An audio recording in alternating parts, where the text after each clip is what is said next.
어제 취임 100일을 맞아 동물보호소에 봉사활동을 다녀왔습니다.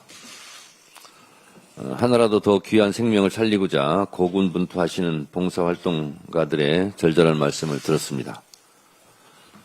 유기견 또는 유기묘 발생 방지와 지속가능한 보호시설 운영을 위해 많은 법적 개선이 요구된다는 점을 다시 한번 확인할 수 있었습니다. 최선을 다해 도와드리도록 하겠습니다.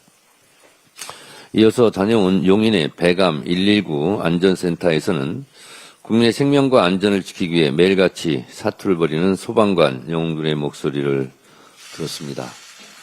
제가 그 자리에서 이렇게 말했습니다. 어느 기사 제목을 보니까 이렇더라고요. 죽어서야 영웅이 되는 소방관들이라는 그런 문구를 보고 참 마음이 아팠습니다. 살아서 영웅이 되는 그 소방관들 대접하는 그런 개선점을 마련하고자 더불어민주당이 노력하겠다라는 말씀을 다시 한번 드립니다. 고질적인 인력난 문제도 여전했지만 부실한 장비 문제는 너무나 상식 밖의 일이라 어안이 벙벙했습니다. 여름에는 여름옷, 겨울에는 겨울옷을 입는 게 당연하듯이 방호활동에는 방호복, 구조활동에는 구조복, 상황에 맞는 옷을 입어야 하는데 현실은 여전히 갈 길이 멀다는 것을 다시 한번 확인했고 이 점은 반드시 제도적으로 개선해 내야 되겠다고 약속드렸습니다.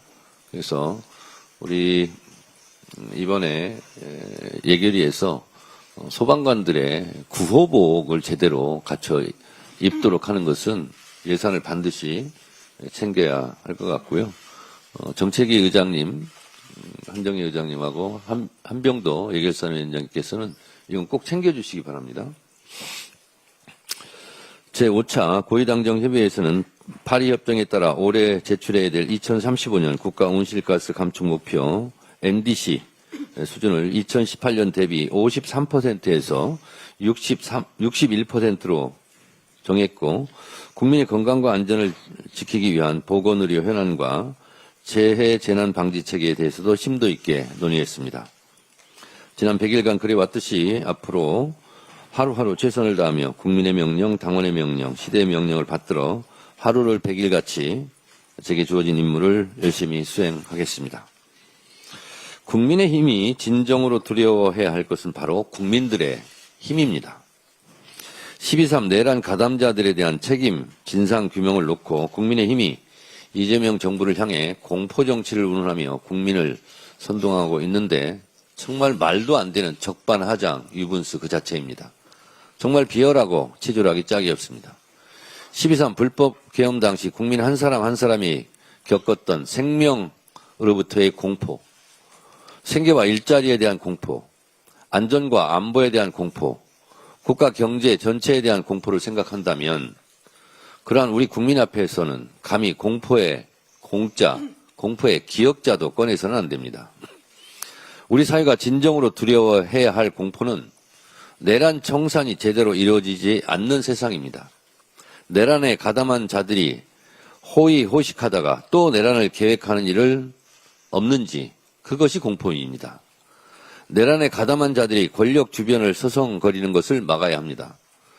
비상계엄 해제 표결을 방해했다는 의혹을 받고 있는 추경호 전 원내대표와 같은 정치인이 내란에 가담한 정당이 정치권에 그대로 남아 적반하장이나 일삼으며 계속 이권에 개입하고 특권을 누리는 일이 다시 있어서는 안 됩니다. 윤석열 검찰 독재 정권의 공포의 시간 3년을 기억합니다. 윤석열 정권은 출범하자마자 야당 탄압 정적 제거, 이재명 죽이기의 공포 정치를 시작으로 12.3 비상계엄 내란으로 헌법과 민주주의를 공격했고 외환 유치, 전쟁 유발 시도 등 무시무시한 공포 정치를 했다는 의혹으로부터 자유롭지 못합니다. 치 떨리는 노여움으로 윤석열 정권의 공포의 찌꺼기를 철저하게 단죄하고 청산해야 합니다. 아무리 사람이 망각의 동물이라지만 윤석열 검찰 독재 정권의 권력 사유화와 공포의 폭력 정치는 결코 잊을 수도 없고 잊어서도 안 됩니다. 이재명 대통령 자체가 공포와 폭력 정치의 피해자이자 움직일 수 없는 증거입니다. 검찰의 칼로, 언론의 칼로, 진짜 칼로 그리고 계엄군의 총칼로 제거하려 했던 피해자가 이재명 대통령이고 정청래고 김민석이고 그리고 김병기 박찬대 등등입니다. 계엄이 성공했더라면 지금 언급한 사람들은 이 세상 사람이 아니었을 겁니다. 조작 기소에 대한 법의 심판도 이루어져야 합니다. 이 부분에 대해서는 민주당이 강력하게 대처하겠다는 것을 말씀드립니다. 건불 10년 화무 11홍이라 했습니다. 윤석열 정권에서 호의호식, 호가호의했던 권력자들이 감옥에 갔고 처벌을 기다리고 있습니다. 12.3 비상계엄이 1년도 지나지 않았습니다. 1년도 안 돼 부끄럼도 없이 반성과 성찰도 없이 고개를 쳐들고 있는 내란 세력, 내란 동조 세력, 내란 옹호 세력들을 척결하는 것이 진정한 공포 정치로부터의 해방이라는 것을 잊어서는 안 될 것입니다. 국민의힘이 진정 느껴야 할 공포는 이러다가 진짜 내란 정당으로 입증이 되어 해산될지도 모른다는 공포이지 않을까요? 국민의힘 명심하시기 바랍니다. 이상입니다. 다음으로 김병기 원내대표의 발언이 있겠습니다. 친윤 정치검사들의 쿠데타적 항명이 참으로 가관입니다. 그들은 어쩌면 예나 지금이나 조금 더 변하지 않습니까? 여전히 자신들이 법 위에 서 있다고 착각하고 있습니다. 대장동 1심 재판에서 자신들의 민낯이 그렇게 처참하게 드러났는데도 무엇이 그렇게 당당합니까? 조작에 가까운 정치 기소를 해놓고 허술한 논리와 증거가 법정에서 철저하게 무너졌는데도 부끄러운지도 모릅니다. 검찰이 기계적 항소권의 남용을 자제한 것은 당연한 거 아닙니까?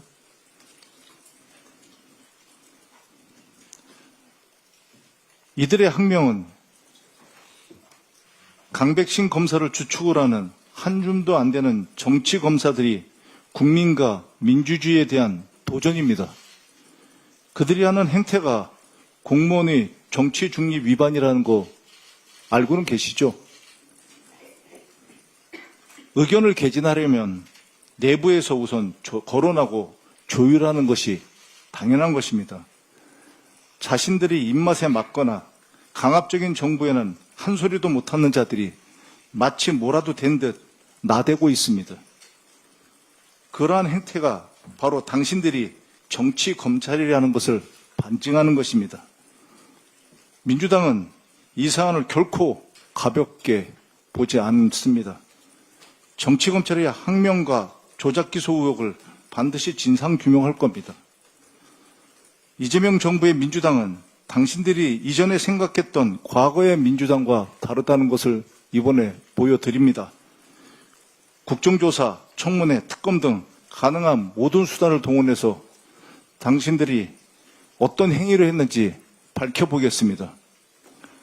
강백신 검사 등은 내부 의사결정 과정을 시간대별로 공개하며 자신의 항명을 마치 정의로운 소신인 양 포장하고 있습니다. 기가 막힙니다. 좋습니다. 강백신 검사 방식대로 한번 이번에 국정조사, 청문회, 특검 등에서 그 방식 그대로 한번 적용해 보고자 제안합니다. 대장동과 대북 송금, 검찰 수사의 보고와 의사결정, 지시까지 어떻게 이루어졌는지 모두 확인하고 따져봅시다. 이재명 대통령님에 대한 수사와 영장 청구 등 전 과정에서 윤석열과 친윤 검사들이 어떻게 개입했는지 당신들의 방식대로 한번 철저히 따져보고 밝혀봅시다. 정치검찰의 저항, 이번에는 철저하게 분쇄할 것입니다. 민주당은 끝까지 진실을 밝히고 국민 앞에 정의를 세우겠습니다. 윤석열의 제2의 내란 기도가 사실로 드러났습니다.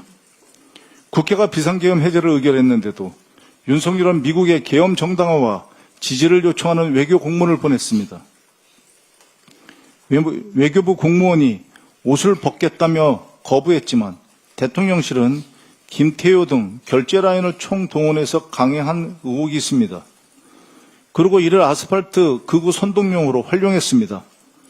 윤석열은 미국이 자신을 구하러 온다는 망상을 퍼뜨리며 탄핵 반대와 내란 옹호를 선동했습니다. 이것은 국격 훼손을 넘어선 제2의 내란 시도입니다. 국가 권력을 사적 규명과 범죄 은폐에 동원한 중대 범죄입니다. 민주당은 특검의 철저한 수사를 촉구합니다. 내란 수계 윤석열과 그 일당의 책임을 반드시 규명해야 됩니다. 친윤 검사들에게도 경고합니다. 윤석열을 추앙하며 윤석열, 김건희의 범죄를 덮고 국가와 국민을 배신한 죄, 그 죄에 대해서 남은 인생 반성하며 살기 바랍니다. 이번 기회에 친윤 검사들과 내란 세력 모두를 단호하게 심판해서 민주주의 헌정 질서를 제대로 회복하겠습니다. 이상입니다.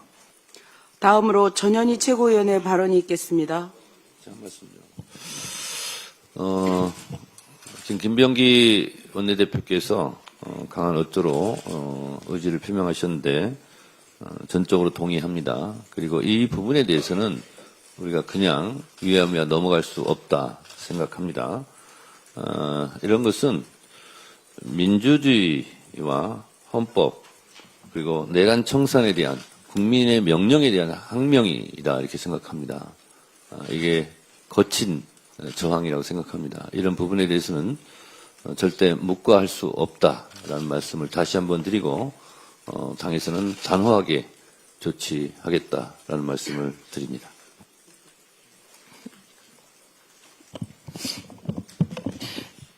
네, 어제는 정청래 당대표 취임 100일이 되는 날이었습니다.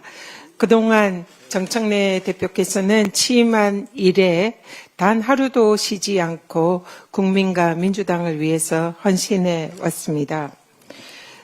내란을 청산하고 3대 개혁을 완수하기 위해서 최선을 다했고 그리고 민생 경제 회복을 위한 여러 가지 입법 과제를 당대표로서 주도적으로 수행을 해왔습니다. 그리고 무엇보다도 당원 주권 시대를 실질화하면서 내년 지방선거에 대해서 철저히 준비를 하고 국정 운영을 확실히 뒷받침하는 집권 여당다운 그런 활동에 매진해 왔습니다. 제가 곁에서 지켜본 바로는 대통령실과 거의 매일같이 소통을 하면서 당정의 화합과 협치를 이끌었고 집권 여당의 대표로서 대통령실을 충실히 뒷받침해오는 그런 역할을 해왔습니다. 그리고 어제 100일 기념 기자회견을 하라는 주변의 권유에도 불구하고 묵묵히 정부를 뒷받침하고 자기 정치를 하지 않겠다 그런 소신으로 조용한 봉사활동 행보를 어제 했습니다. 다시 한번 우리 정청래 당대표의 100일 취임을 진심으로 축하드리고 그동안의 헌신에 깊이 감사드리며 앞으로도 민주당을 국민과 함께하는 그런 정당으로 이재명 정부의 성공을 위해서 역할을 해주시기를 부탁드립니다. 축하드립니다. 네.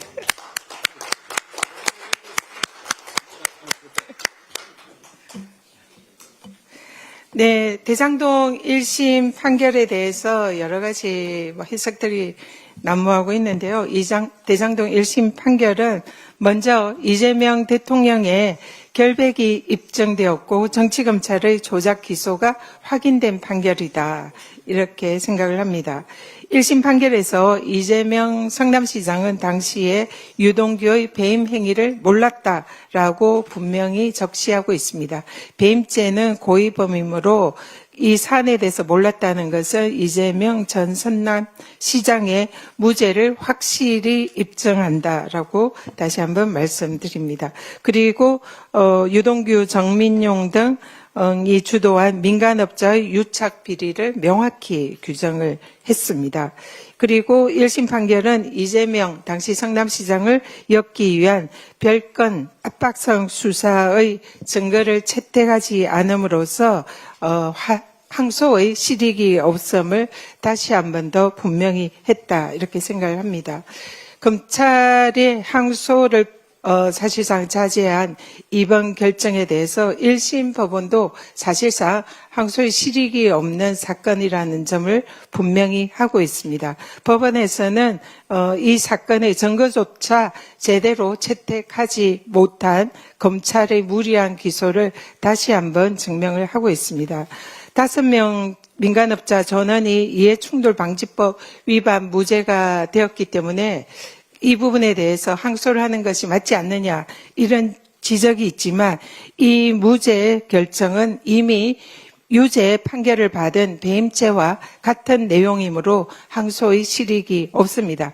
그리고 유동규의 부정처사 후 수뢰죄나 김만배의 뇌물공여 무죄 혐의도 이미 배임죄에서 유죄 평가가 된 사실을 뇌물 관련 범죄명으로 바꾸어서 검찰이 추가로 기소한 것입니다.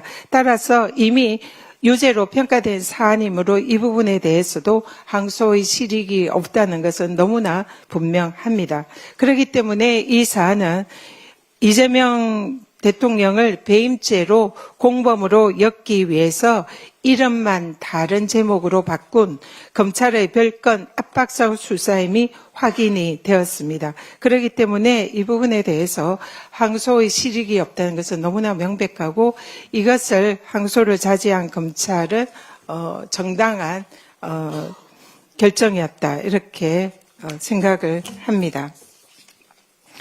검찰 개혁은 아직 끝나지 않았습니다.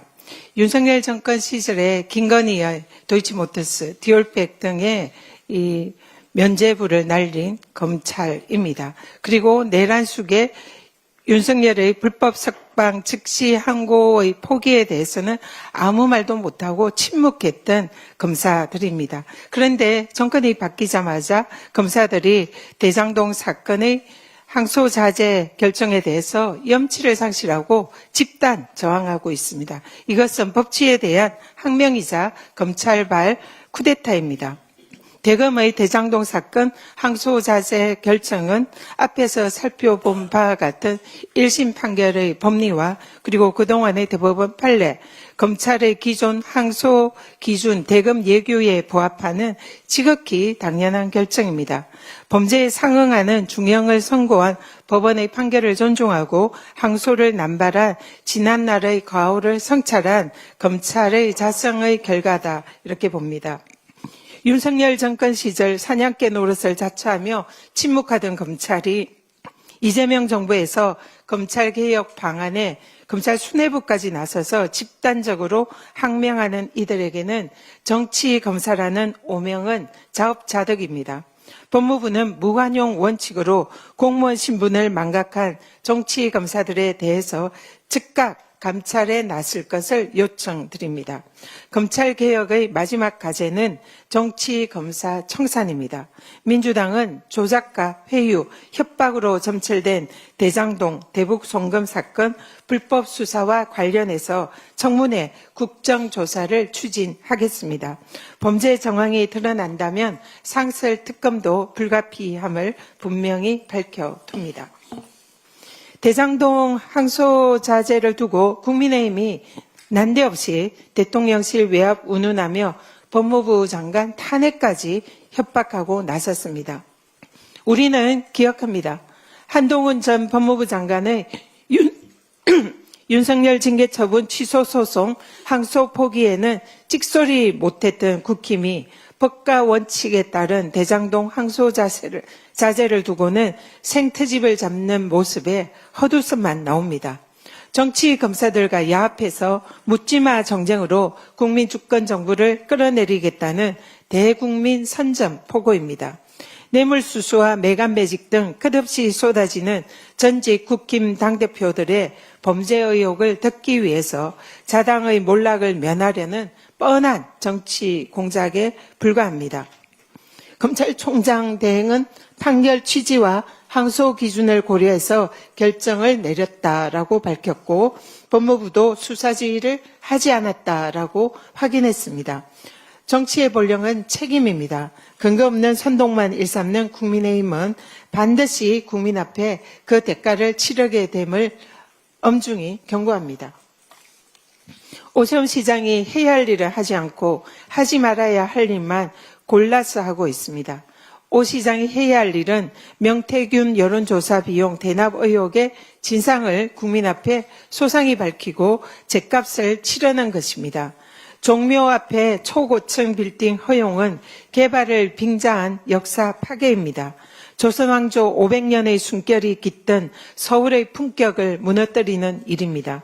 문체부 장관과 국가유산청장도 유네스코 세계유산 1호인 종묘의 가치가 훼손되고 유네스코 세계문화유산 등재가 취소될 수도 있음을 경고했습니다. 독일 드레스덴 엘베 계곡이나 리버풀 해양산업도시 등 과잉 개발로 세계문화유산 등재가 취소된 세계적인 사례도 이미 존재합니다. 오세훈 시장은 역사와 서울 시민에게 대적하지 말고 종묘 앞 초고층 빌딩 건설을 전면 재검토하기 바랍니다. 이상입니다. 다음으로 김병주 최고위원의 발언이 있겠습니다. 네. 전현희 최고가 언급했지만 어제가 정청래 대표와 옆에 있는 항명선 최고 100일이 됐던 날입니다. 그래서 정청래 대표는 평소 하던 기자회견을 하지 않고 몸을 낮추어서 민생행보로서 유기견 보호소를 봉사활동하고 소방서를 격려하고 저녁에는 비공개 최고회의를 하면서 낮은 자세로 임했습니다. 100일 동안 정청래호 우리 지부와 우리 민주당은 당정대가 한몸이 돼서 이재명 정부 성공을 견인하기 위해서 열심히 노력해 왔습니다. 특히 정청래 대표의 리더십으로 내란 청산을 위해서 3대 특검 개정안을 통과시켜서 수사 인력을 보강하고 기간을 연장하고 재판 중개 등을 추진했습니다. 3대 개혁을 힘차게 추진하고 있습니다. 특히 검찰개혁은 78년 만에 검찰청을 폐지했고 수사기소를 분리시켰습니다. 사법개혁과 언론개혁은 지금 진행 중에 있습니다. 민생경제 회복에 매진해 왔습니다. 2차 상법 개정안을 통과시켰고 3차 상법 개정안을 추진 예정입니다. 노조법 개정안, 농업사업법, 응급실 뺑뺑이 방지법 등을 통과시켜서 늘 민생을 회복을 위해서 몸부림쳤습니다. 당원 주권 시대를 열기 위해서 노력했습니다. 당원 주권 정당 특위를 출범했고 당원 중심의 경선 추진을 지금 추진 중에 있습니다. 이재명 정부의 국정 운영을 뒷받침하기 위해서 최선을 다했습니다. 특히 최근에는 에이펙 준비와 에이펙 성과 확산 이런 데 노력을 했으며 최근에는 에이펙 성과 확산 및 한미 관세 협상 후속 지원위 설치해서 이재명 정부 성공을 뒷받침하고 있습니다. 앞으로도 정청래 대표를 중심으로 한 우리 민주당은 당정대가 한몸이 되어서 이재명 정부 성공을 견인하도록 하겠습니다. 열심히 해오신 우리 이재명 대통령을 뒷받침하기 위해서 정청래 대표가 뒷받침하고 황명선 의원도 아주 열심히 했는데 고생했습니다. 같이 계속 노력하겠습니다. 남욱에 배를 가르겠다는 법정 증언은 윤석열 검찰이 저질러 온 불법 수사를 여실히 증명하고 있습니다.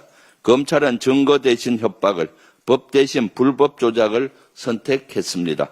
진술서는 강요로 왜곡 조작되고 기소장은 권력의 명령으로 쓰였습니다. 윤석열 정치검찰의 조직범죄 희생양, 이재명 대통령과 정진상, 김용은 모두 무죄입니다. 윤석열 정치검찰은 수백 번이 넘는 압수수색과 모욕이증으로 없는 죄를 모의했습니다. 수사 과정에서 불법을 저지른 검사들은 철저한 감찰과 수사로 죄과를 낱낱이 밝혀 엄중히 문책해야 합니다. 죄 지은 검사는 반드시 감옥에 쳐넣어야 합니다. 윤석열 내란 정권에서 권력을 악용하고 남용해서 수사 내용 누설, 조작 수사, 모해위증 등 불법을 저질러 온 부패한 비리 검사를 전수조사해야 합니다. 썩은 검찰은 모조리 삭탈 관직하여 더 이상 법조계에 얼씬도 못하게 정관예우의 밥통을 깨버려야 합니다. 절대 고름이 살이 되지 않습니다. 썩은 검찰의 칼로서 썩은 검사들을 뵐 수가 없습니다. 국정조사, 청문회로 진상을 밝히고 상설특검과 특검으로 수사하여 부패한 검찰의 범죄와 비리를 도려내야 합니다. 이와 함께 대장동 항소 포기 결정에 딴지를 거는 정신나간 검사들에 대해서 법무부는 즉각 감찰에 나서십시오. 법에 금지된 집단 항명이며 국민에 대한 정면 도전입니다. 법을 집행하는 공무원이 아니라 권력의 그림자에서 정치질을 일삼던 내랑 검찰의 잔존 세력입니다. 이재명 대통령을 겨냥해 조작 수사와 허위 기소를 벌이던 자들, 김건희 수사에는 침묵하고 권력의 불법에 무릎 꿇었던 자들이 조직적으로 반항하며 자신들의 범죄를 덮으려 합니다. 썩은 가지를 쳐내야 나무가 삽니다. 정치검찰에 부역했던 세력을 방치하면 제2 윤석열이 나타날 것입니다. 민주당은 이 썩은 검찰 카르텔을 반드시 해체할 것입니다. 두 눈 부릅뜨고 절대 용서치 않겠습니다. 극우 세력은 설득과 타협의 대상이 아닙니다. 법과 제도로 철저하게 실을 말려야 합니다.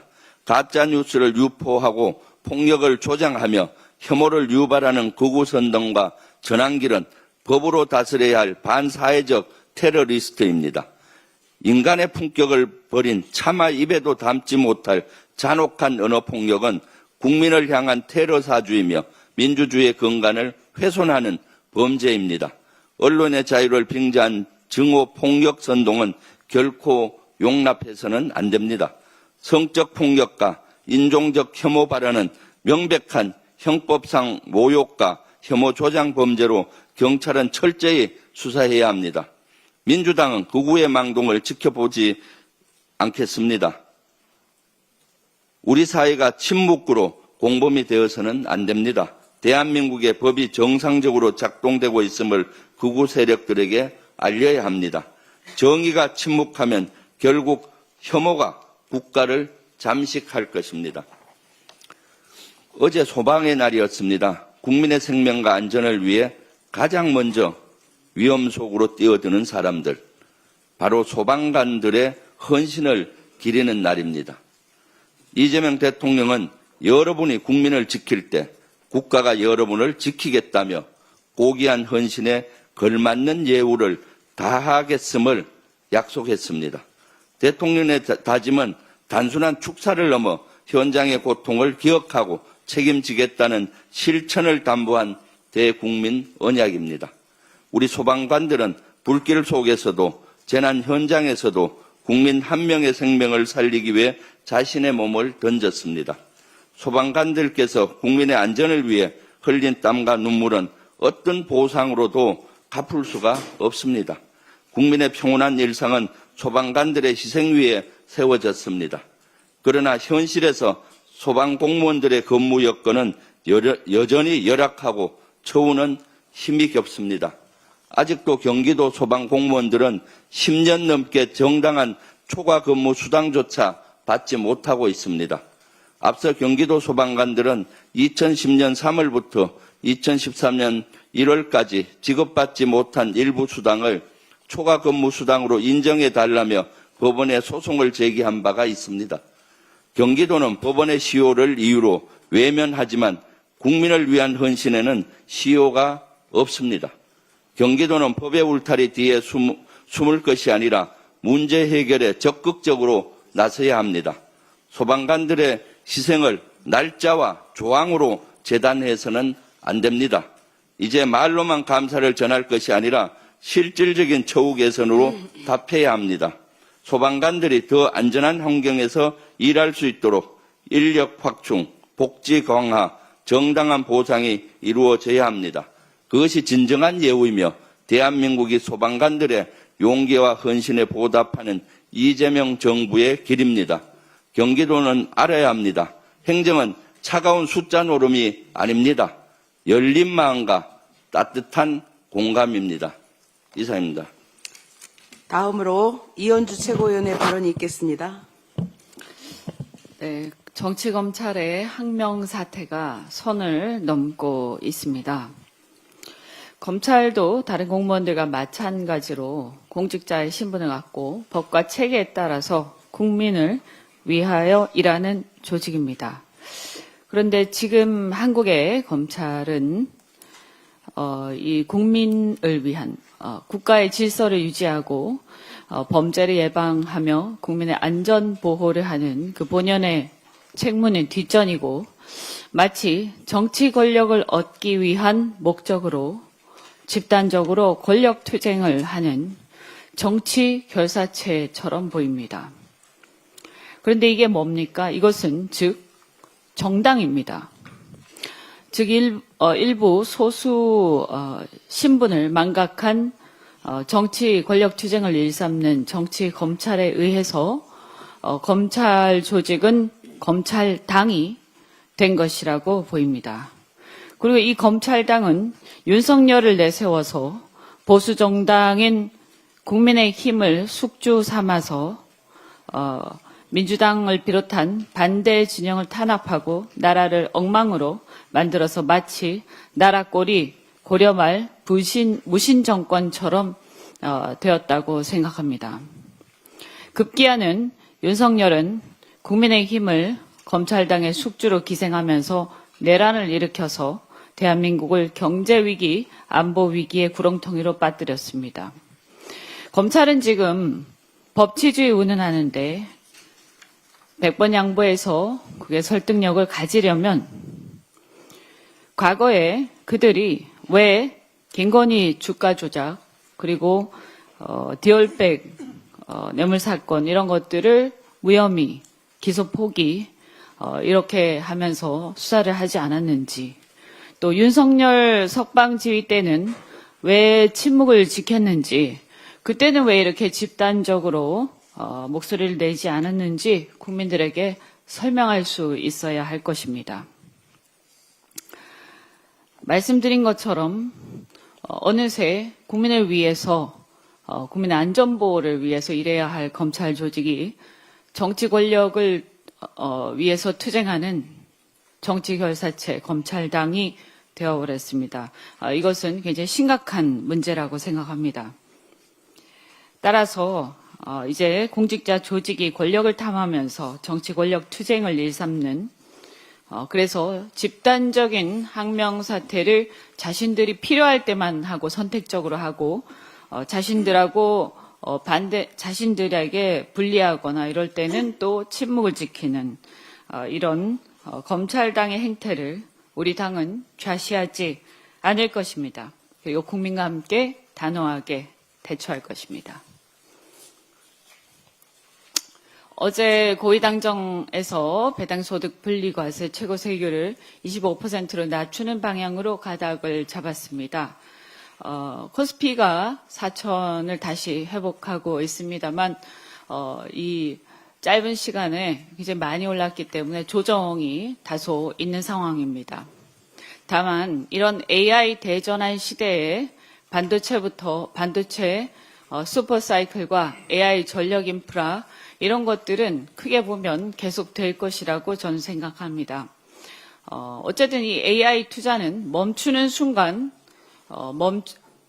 투자를 멈추는 순간 이 추락할 수밖에 없는 낙오될 수밖에 없는 그런 자전거의 페달과 유사합니다. 따라서 지금 AI의 투자는 사실은 우리도 일상에서 지금 AI 시대에 왔다라고 본격적으로 얘기하기 어렵듯이 AI 투자는 이제 시작입니다. 앞으로 장기적으로 이 투자는 계속될 수밖에 없기 때문에 다소의 조정이 있더라도 큰 틀에서 계속 갈 것이라고 보이고 우리 대한민국의 펀더멘탈인 또 조선, 방산, 또 제조업 이런 것들이 매우 튼튼하기 때문에 장기적으로는 상승세로 갈 것이다 이렇게 믿습니다. 다만 이런 조정기에서는 투자를 각자가 잘 판단해서 냉철하게 하시기 바랍니다.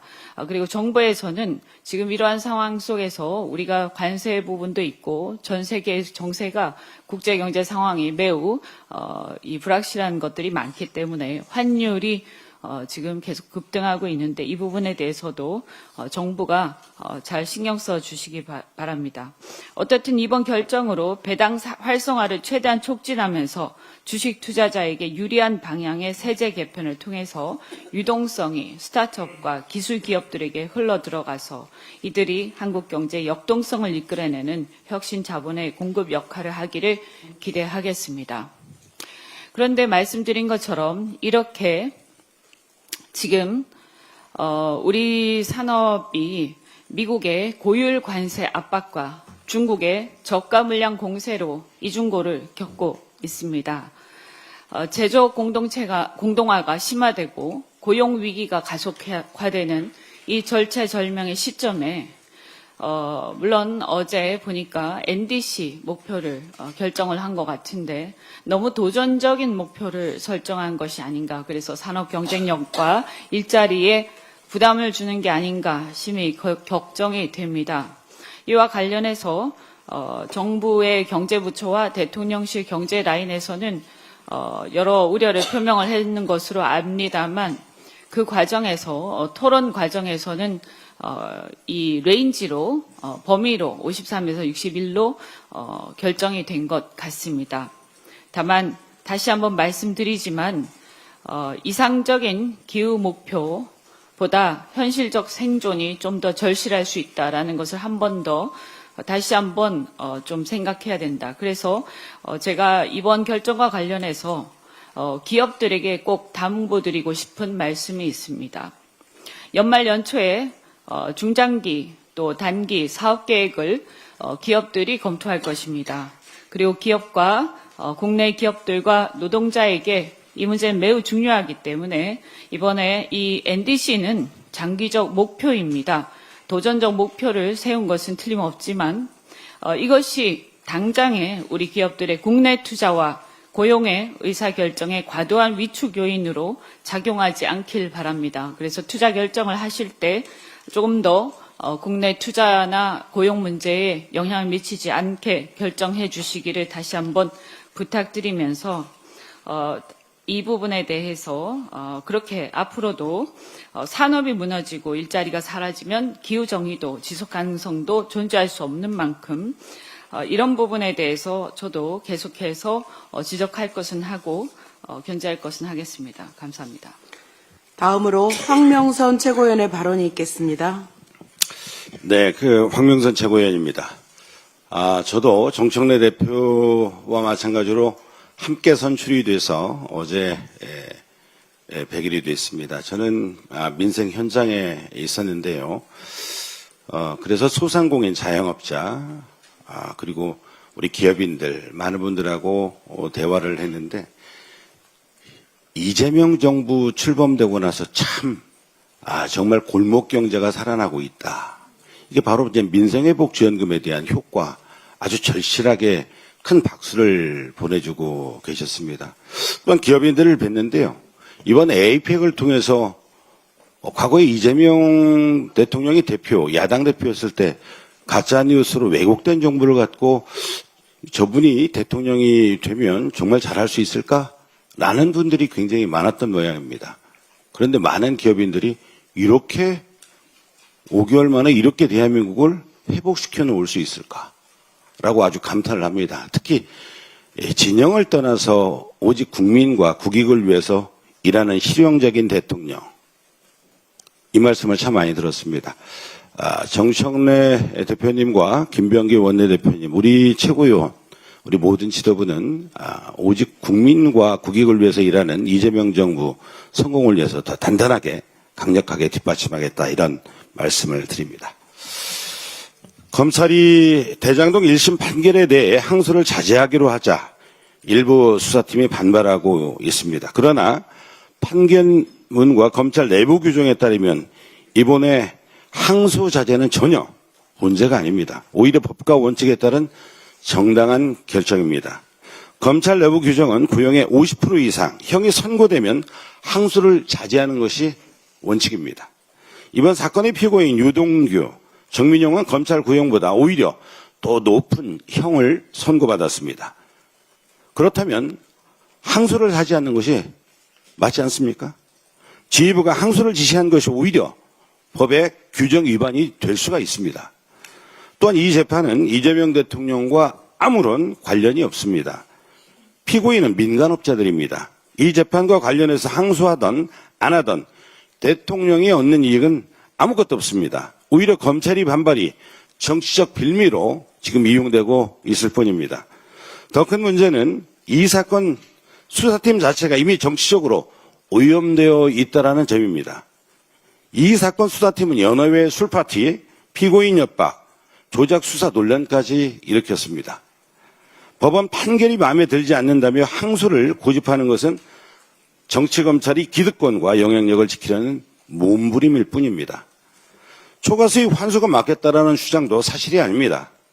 법원이 인정한 초과수익 1120억 중 뇌물성 수익 473억 원은 이미 추징 완료됐고 나머지 배임수익 647억 원은 형사 추징 대상이 아니라서 성남시가 민사소송으로 환수 중입니다. 또한 2천억 가까운 금액이 추징 보전 조처되어 있어 환수에는 아무 지장이 없습니다. 이번 항소 자체는 묻지마 항소 관행을 바로잡기 위한 정당한 개혁 조치일 뿐입니다. 김건희 주가 조작 사건을 무혐의로 덮고 윤석열 구속 취소 결정에 항고를 안 해 석방할 때는 찍소리도 못하더니 이 사건에 대해서만 반발하는 것은 스스로 내란 동조 세력임을 자임하고 있습니다. 법무부는 검찰개혁 반대 세력의 준동에 단호하게 대응해야 합니다. 더불어민주당은 어떠한 저항과 반대에도 흔들림 없이 조작 기소, 정치 검찰개혁을 끝까지 완수하겠습니다. 오세훈 시장이 종묘 앞에 142m 초고층 빌딩 짓는 재개발 때문에 우리 대한민국 종묘가 세계문화유산 등재 취소될 위기에 처했습니다. 김건희 씨가 종묘에서 파티를 열더니 오 시장은 종묘의 경관과 가치를 훼손하고 있습니다. 내년 선거에서 서울 곳곳에 개발 강풍을 일으켜 표를 얻어보려는 천박한 순서로밖에 보이지 않습니다. 종묘는 우리 대한민국의 역사 문화유산이면서 세계인이 찾는 세계 문화관광 자원입니다. 세운 4구역은 애초에 33층 안으로도 충분히 개발할 수 있으며 주민 저작권과 종묘의 경관을 함께 지킬 수가 있습니다. 오세훈 시장의 독단적인 용적률 인상은 종묘 경관을 해치고 등재 취소를 불러올 것입니다. 1995년도 종묘 유네스코 세계문화유산 등재 당시에 세계유산구역 내 경관 악영향이 가능성이 있는 인근 지역에 고층 건물 인허가 없음을 보장할 것이라고 명시를 했습니다. 이미 독일과 영국에서도 경관을 해친 재개발로 세계문화유산 등재가 취소된 사례가 있습니다.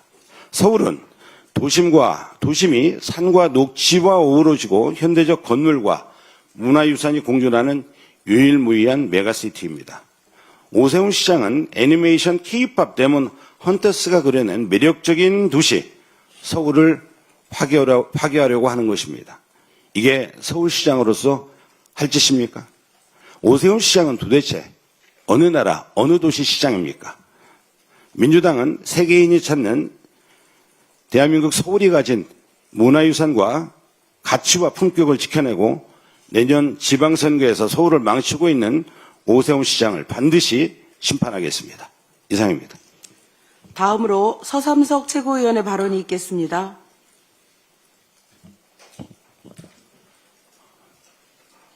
날씨가 추워지면 소득이 낮은 서민들 그리고 몸이 불편하신 노인분들이 가장 힘들어하는 계절입니다. 그런 분들이 가장 많이 사는 데가 전라남도입니다. 전라남도 주민 한 분이 서울 시민에 비해서 진료비에 6만 3천을 더 부담하고 있다는 그런 현실에 대해서 말씀드리겠습니다. 10월 30일 국민건강보험공단이 발표한 24년 지역별 의료 이용 통계를 보면 방금 말씀드렸던 것처럼 엄연한 의료 불평등 현실을 보여주고 있습니다. 이 통계는 단순한 수치뿐만이 아니라 지역에 따라 다르게 펼쳐지는 건강 격차이자 대한민국 국민이 거주지에 따라서 다른 의료 서비스를 받고 있다는 사실을 말하는 것입니다. 지난 15일 본위원회는 농어촌 지역사회 의료 공백 문제를 지적하며 도시 주민과 동등한 수준의 의료 서비스를 보장하기 위한 범정부적 대책을 이미 마련을 호소한 바 있습니다. 이번 통계에 따르면 서울 의료기관의 타지 환자 유입률은 40%대를 넘어섰고 지난해 타지역 환자들이 서울에서 쓴 진료비는 총 10조 8천억 원에 달한다고 합니다. 의료 진료비 지역 간 격차도 매우 심각합니다.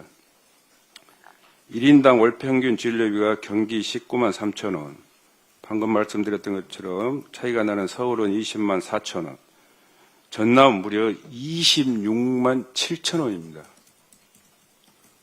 차이가 나도 너무 많이 납니다. 서울보다 6만 3천 원을 더 부담하고도 엄연히 전남 사람들은 의료 사각지대를 탈피하지 못하고 있는 것입니다. 또한 이암, 폐암, 간암, 대장암 등 일명 그런 암 발생도 특정 지역에서 높은 발생률을 보여주고 있다는 것입니다. 그 보여주고 있는 우려스러운 점은 마찬가지 지난해에도 동일한 그런 패턴이 반복되어서 지역별 특정 암 발생이 고차가 되고 있다는 양상을 보이고 있다는 것입니다. 보건당국은 이 고차가 해소를 위해 발병률 조사와 발표만으로 거쳐서는 안 되고 일반적인 그런 역학 조사를 보다 더 심층적으로 할 필요가 있다.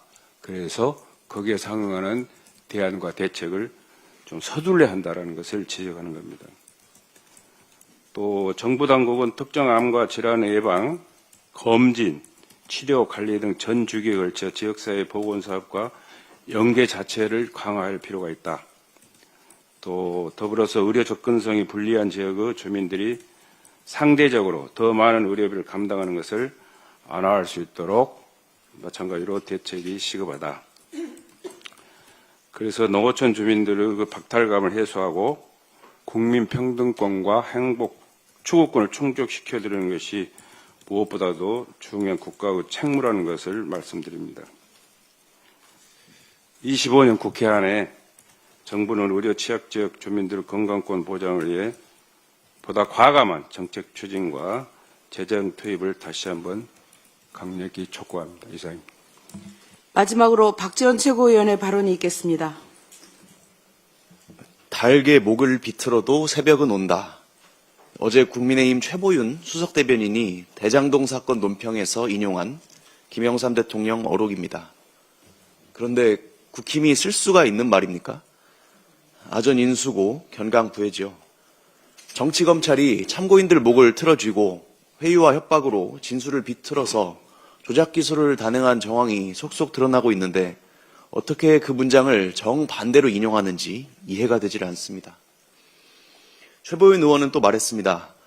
아무리 권력이 진실을 억누리려 해도 정의의 새벽은 반드시 온다고. 현재 상황을 직시한다면 민망함에 차마 입에 담을 수 없어야 하는 말입니다. 윤석열 정권은 김건희 디올백 수수 사건에서 권익위와 검찰의 목을 비틀었습니다. 전 국민이 영상을 봤음에도 권익위는 배우자는 제재를 못한다고 내뺐고 검찰은 압수수색 한 번 없이 황제 출장 조사 한 번만에 무혐의 처리를 했습니다. 하지만 동이 트니 어둠 속에 숨어있던 뇌물들이 드러납니다. 캄보디아 원조를 두고 통일교와 유착해서 받았다는 샤넬 가방과 그라프 목걸이, 김기현 당대표 당선 때 받았다는 로저 비비의 클러치, 관저 이전 공사 관련 받았다는 디오르 자켓, 인사청탁으로 받았다는 반클리프 아펠 장신구와 금 거북이까지 이름도 낯선 명품의 향연입니다. 도이치모터스 주가 조작 사건도 마찬가지입니다. 검찰은 10명 넘는 가담자들을 전부 기소했지만 정작 김건희만은 4년 넘게 질질 끌면서 혐의 없음으로 덮었습니다. 달게 목을 비틀었지만 새벽은 왔고 이제 육성 파일 수백 개 그리고 주포였던 이준수와 주고받은 문자 메시지까지 드러나고 있습니다. 정의의 새벽에 밝혀야 할 진실은 아직도 많이 남았습니다. 추경호 전 원내대표가 계엄 해제를 막으려 한 내란 공범이었는지, 아니면 그저 의원들에게 지침을 못 주고 허둥대던 무능력자였는지, 또 오세훈 서울시장과 명태균 중에 누가 더 거짓말에 능한 사람인지도 곧 밝혀지겠죠. 법리와 선례에 어긋난 윤석열 구속 취소, 석방지휘, 즉시항고 포기의 진상도 밝혀야 합니다. 비상계엄에 가담했던 공무원을 별도로 조사해서 문책하겠다는 대통령실의 결단도 환영하는 바입니다. 이제 어제 최보윤 수석 발언을 그대로 돌려드리겠습니다. 그들은 권력의 눈치를 보며 정의를 저버린 데 대해 국민 앞에 즉각 사죄하고 책임을 져야 합니다. 검찰은 국민의 검찰이지 정권의 방패가 아닙니다. 검찰을 멈추게 하고 사법부를 흔들며 법치를 무너뜨린 책임 반드시 묻겠습니다. 이상입니다. 이상 발언을 모두 마치고 당대표께서 회의를 폐회하시겠습니다. 네, 회의를 마치겠습니다.